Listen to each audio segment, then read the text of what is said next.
Welcome. Today we're embarking on a journey through the pages of a book that has the power to change your financial future. It's called The Wealth Cascade, Mastering the Art of Saving to Build Lasting Prosperity. In a world that constantly urges us to spend, to consume, and to have it all now, the idea of saving can feel almost countercultural. It can seem dull, restrictive, or even impossible. But this book isn't about deprivation. It's not about pinching every penny until you can't enjoy life. It's about something far more profound and liberating. It's about redirecting your financial flow. Imagine a river. It starts as a trickle high in the mountains. If that water is constantly diverted and used up as it flows down, it never gains power.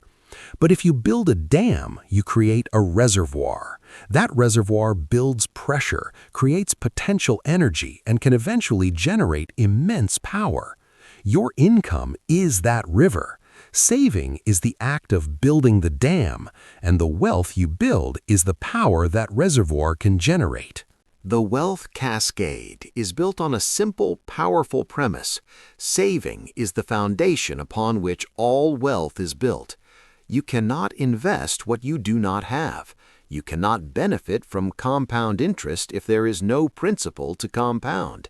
You cannot seize opportunities if you have no capital. Saving is the engine, the fuel, and the very vehicle of your financial journey. This book takes you on a step-by-step journey from understanding your own psychology around money to building an unbreakable saving system to watching that system transform into a cascade of wealth that flows back to you, funding the life you truly want to live. Let's begin our exploration. Part 1. The Mindset Shift, Rewiring Your Financial Brain. Before we dive into budgets and bank accounts, the book argues we must first tackle the most important variable in the equation, you. Your relationship with money is forged in childhood, shaped by your environment, and reinforced by a multi-trillion-dollar marketing industry designed to make you spend. Chapter 1. The Psychology of the Spend versus the Psychology of the Save. The book introduces two archetypes, the spender and the builder. It's not about good or bad, it's about understanding the underlying drivers. The spender's mindset. This mindset is driven by immediate gratification. Spending triggers a release of dopamine in the brain, a feel-good chemical. A new purchase provides a temporary high, a validation of success, or a comfort in times of stress. The spender lives in the present, often at the expense of the future. They see money as a tool for feeling good now. The builder's mindset. This mindset finds gratification in a different place, in security, in progress, and in potential. The builder gets a dopamine hit not from buying the new gadget, but from watching their savings account grow, from seeing their investments pay off, from the quiet confidence of knowing they are prepared for whatever life throws at them. They see money as a tool for building a secure and prosperous future. The key insight is that both mindsets are emotional. We like to think of finances as purely rational, but they're deeply emotional. The goal isn't to kill the spender within you. It's to gradually shift your identity from a spender to a builder. It's about finding a deeper, more sustainable source of satisfaction in your financial life. Chapter 2. Defining your why, the emotional engine of saving. Saving for the sake of saving is like running on a treadmill. You're working hard, but going nowhere meaningful. To build lasting momentum, you need a destination. You need a powerful why. The book guides you through an exercise to define your personal why. It's not just to be rich, it's about what that richness would allow you to experience. Is it freedom? The freedom to leave a job you hate, to start your own business, to take a year off to write a book? Is it security? The deep bone-level peace that comes from knowing a medical emergency or a car breakdown, while inconvenient, won't derail your life. Is it legacy?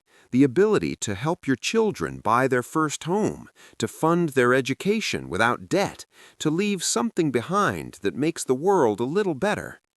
Is it experience? The ability to say yes to a once-in-a-lifetime trip with friends, to pursue expensive hobbies, to enjoy the finer things in life without guilt? Your why is the emotional engine that will keep you going when the temptation to spend is high. It's the image you hold in your mind when you decide to cook dinner at home instead of ordering in. It's the reason you'll stick to the plan. Write it down. Put it on your bathroom mirror. Make it real. Chapter 3. Redefining Wealth. It's not what you spend, it's what you keep. Society often measures wealth by what you display: the car you drive, the watch you wear, the restaurants you post on social media. The Wealth Cascade argues that this is a dangerous illusion. It calls this conspicuous consumption. It's the appearance of wealth, not the reality. True wealth, the book states, is quiet. It's the balance in your brokerage account that no one sees. It's the paid-off house. It's the fully funded retirement plan. It's the freedom to walk away from any situation you don't want to be in. This chapter helps you reframe your perspective. Every dollar you spend on something that depreciates, like a new car that loses value the moment you drive it off the lot, is a dollar that can't work for you. Every dollar you save and invest is a little employee you send out into the world to bring back more dollars. Start seeing your saved money not as money you can't spend, but as your army of dollar employees. Your goal is to grow that army as large as possible. Part 2. The Architecture of Saving. Building your system. With the right mindset in place, it's time to build the system. Willpower is a finite resource. It gets depleted. A good system, however, runs on autopilot. It makes saving inevitable, not optional. Chapter 4. The Cash Flow Audit. Shining a light on your financial shadows. You can't fix what you don't measure. The book's first actionable step is the cash flow audit. For 1 to 3 months, you must track every single dollar that comes in and goes out, every coffee, every subscription, every ATM fee. This isn't about judgment, it's about data. You are a scientist, and your financial life is your experiment. You'll likely be surprised. Small, seemingly insignificant expenses, the daily latte, the weekly takeout lunch, the unused gym membership, add up to what the book calls financial leakage. These are the tiny holes in your financial dam that prevent your reservoir from filling up. The audit reveals where your money is actually going compared to where you think it's going. Chapter 5. The 50-30-20 Framework. A simple blueprint for balance. Once you have your data, you need a plan. The book champions the beautifully simple 50-30-20 budgeting framework, popularized by Senator Elizabeth Warren, but with its own Wealth Cascade twist. 50% to needs. These are your non-negotiables: rent or mortgage, utilities, groceries, basic transportation, minimum debt payments. This is the cost of keeping your life running. 30% to wants. This is your fun money: dining out, entertainment, hobbies, vacations, the premium cable package. This category is crucial. A budget that allows for no fun is a budget destined to fail. It acknowledges that you are human and deserve to enjoy your life today. 20% to savings and debt repayment. This is the engine of your future wealth. This is the non-negotiable 20% that you pay to your future self first. Within this category, you prioritize: first, building an emergency fund, and second, aggressively paying down high-interest debt, like credit cards. This is the foundation of the cascade. The beauty of this framework is its flexibility and forgiveness. If you have an expensive month in the wants category, you adjust the next month. It's not about perfection, it's about awareness and intentionality. Chapter 6. Pay Yourself First, the cornerstone of the Cascade. This is arguably the most important chapter in the book. Pay yourself first is a concept, but the book turns it into an unbreakable law. It means this: the moment your paycheck arrives, before you pay the rent, before you buy groceries, before you do anything else, a predetermined amount, at least that 20%, is automatically transferred to your savings and investment accounts. You treat your future self as the most important bill you have. The book provides the tools to make this automatic. Automate it. Set up an automatic transfer from your checking account to your savings account for the day after payday. If you never see the money in your spending account, you won't miss it. This is the ultimate system hack. Use your employer. If your employer offers a retirement plan, like a 401k with matching, sign up today. Contribute at least enough to get the full match. That's not just saving, it's turning down free money if you don't do it. The money comes out before taxes even hit your paycheck, making it the ultimate out of sight, out of mind strategy. Increase automatically. Set a calendar reminder to increase your savings rate by just 1% every 3 or 6 months. You'll barely notice the difference in your take-home pay, but over time, it dramatically accelerates your savings rate. This is the principle of escalation. By paying yourself first, you flip the script. Instead of saving what's left after spending, you spend what's left after saving. It's a subtle shift in priority that has a monumental impact over a lifetime. Chapter 7. The Savings Waterfall. Where does your money go? Having a single savings account can be a recipe for confusion. The book introduces the concept of the Savings Waterfall, a tiered system where your automated savings are channeled into specific buckets, each with a distinct purpose. Bucket 1. The Moat, Emergency Fund. This is your first and most critical goal.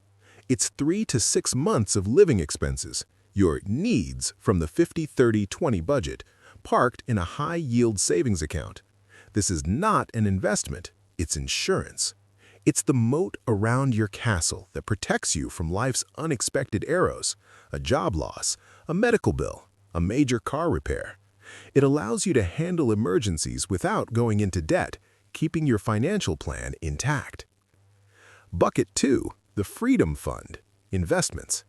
Once the moat is fully funded, your 20% or more now flows primarily here. This money is for long-term growth. It's invested in a diversified portfolio of low-cost index funds or ETFs designed to build wealth for retirement, financial independence, and other long-term goals. This is the water that will eventually generate the most power. Bucket 3, the Sinking Funds, Planned Expenses. These are separate savings accounts for known, predictable future expenses. A vacation fund, a new car fund, a home repair fund, a Christmas gift fund. By saving a little each month into these sinking funds, you transform large, stressful expenses into manageable, planned-for purchases. When the holiday season comes, you're not panicking, you're spending money you've already set aside. This waterfall system brings clarity. You know exactly what each dollar in your bank account is for, eliminating the anxiety of, "Can I afford this?" because you have a dedicated fund for almost everything. Part 3, the Tactics, Plugging the Leaks and Optimizing the Flow. With the system in place, the book moves into the tactical phase. This is the art of optimization, finding more money to channel into your savings waterfall without feeling deprived. Chapter 8, Conscious Spending, the art of the trim, not the cut. The book makes a crucial distinction. It's not about cutting expenses, which implies pain and loss. It's about trimming them, which implies optimization and efficiency. It's about becoming a conscious spender. This means finding joy and value in your spending while eliminating spending that doesn't add value to your life. The book provides a framework for evaluating every expense. The joy-to-cost ratio. For every dollar you spend, how much lasting joy does it bring you? Your daily latte might have a high joy-to-cost ratio if it's a cherished ritual. A rarely used streaming subscription has a very low ratio. The hour of work test. Before a non-essential purchase, calculate how many hours you had to work after taxes to afford it. Is that new pair of shoes worth 8 hours of your life? This test connects your spending directly to your life energy. The 30-day rule. For any non-essential purchase over a certain amount, say $100, force yourself to wait 30 days. Put the item in an online cart or on a list. If after 30 days you still think about it and want it, then consider buying it. You'll be amazed how many impulse purchases you forget about entirely. The desire was fleeting, but the financial impact would have been lasting. Chapter 9. The Big Three. Mastering Your Major Expenses. While trimming daily lattes helps, the real leverage in your budget comes from optimizing your three biggest expenses: housing, transportation, and food. Housing. This is often the single biggest line item. The book isn't necessarily telling you to move, but to explore options. Could you rent out a spare room? Could you refinance your mortgage to a lower rate? When your lease is up, could you consider a slightly less expensive place or a different neighborhood? Even a 10% reduction in housing costs can free up thousands of dollars a year to flow into your Freedom Fund. Transportation. The fastest way to wealth is often to drive a boring, reliable, paid-off car. New cars are wealth destroyers. They depreciate rapidly, cost more to insure, and often come with a loan. The book advocates for buying a 2-3-year-old used car and driving it for 10+ years. The money you save on car payments, insurance, and depreciation can be a massive accelerator for your savings. Food. This is an area of enormous leakage. The book suggests a multi-pronged approach: meal planning to reduce waste and the temptation of takeout, cooking at home more often, embracing no-spend challenges for a week or a month where you only eat what you have, and being strategic about grocery shopping with lists and by avoiding impulse buys. Chapter 10. Lifestyle Inflation, the Silent Wealth Killer. This is the most insidious enemy of the wealth builder. Lifestyle inflation is the phenomenon where your spending rises in lockstep with your income. You get a raise, and suddenly you deserve a nicer car, a more expensive apartment, and fancier dinners out. Before you know it, you're living paycheck to paycheck on a much higher salary with no more savings than before. The Wealth Cascade offers a powerful antidote, the 50% rule for raises. Whenever you get a pay raise, commit to saving at least 50% of the after-tax increase. The other 50% you can use to boost your lifestyle. This way, every time your income goes up, your savings rate skyrockets. You get to enjoy some of the fruits of your labor, but your future self gets the lion's share. This is how you build wealth while still enjoying your life. Part 4. The Cascade in Motion, from saving to wealth. This is where the book transitions from the mechanics of saving to the magic of wealth building. You've built your dam, you've filled your reservoir. Now it's time to unleash the power. Chapter 11. The Eighth Wonder, Understanding Compound Interest. Albert Einstein reportedly called compound interest the eighth wonder of the world. He who understands it earns it. He who doesn't pays it. This chapter is dedicated to making sure you understand it. Compound interest is simply earning interest on your interest. It's a snowball rolling down a hill. At first, it's small and grows slowly, but as it rolls, it picks up more snow, gets bigger, and its momentum increases exponentially. The book uses a powerful example. Person A starts saving $200 a month at age 25 and stops at age 35, having contributed $24,000 total. Person B starts saving $200 a month at age 35 and continues until age 65, contributing $72,000 total. Assuming an 8% average annual return, who ends up with more money at age 65? Person A. Their money had an extra 30 years to compound, and their $24,000 grows to over $330,000, while person B's $72,000 grows to just under $300,000. This illustrates the single most important factor in building wealth: time. The earlier you start saving, the more powerful the cascade becomes. This is why pay yourself first is so critical. You're not just saving money, you're buying time for your money to work for you. Chapter 12. The Investment Switch, Turning Your Savings Loose. Saving is for safety and short-term goals. Investing is for growth and long-term wealth. Once your Moat, or emergency fund, is full, it's time to flip the investment switch. The book demystifies investing, stripping away the jargon and fear. It advocates for a simple, low-cost, passive approach that has been proven to work for the vast majority of people over the long term. The power of low-cost index funds/ETFs. Instead of trying to pick individual winning stocks, which is incredibly difficult even for professionals, you buy a tiny piece of the entire stock market. An S&P 500 index fund, for example, lets you own a sliver of the 500 largest companies in America. When the economy grows, corporate profits grow, and the value of your fund grows. It's diversified, simple, and has very low fees, which is crucial because fees eat into your compounding returns. Dollar cost averaging. This is the practice of investing a fixed amount of money at regular intervals, for example, every month, regardless of what the market is doing. When prices are high, your fixed amount buys fewer shares. When prices are low, it buys more shares.